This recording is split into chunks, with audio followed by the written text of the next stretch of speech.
ஏன் கணேஷ், ஏன் இப்படி செஞ்சீங்க?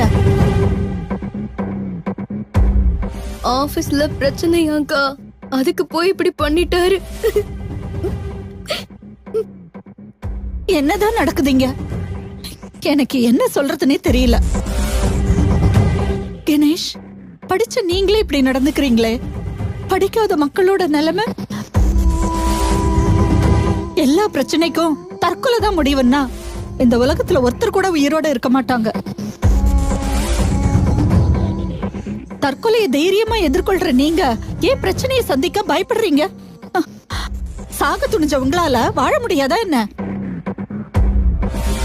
கணேஷ், இந்த ஆபீஸ்ல பிரச்சனைனா வேலை பார்க்கறதுக்கு வேற நிறைய ஆபீஸ் இருக்கு. ஆனா வாழறதுக்கு ஒரே ஒரு வாழ்க்கை தான் இருக்கு. டாக்டர் என்ன சொன்னார் சுதா? பயப்படுறதுக்கு ஒண்ணும் இல்ல.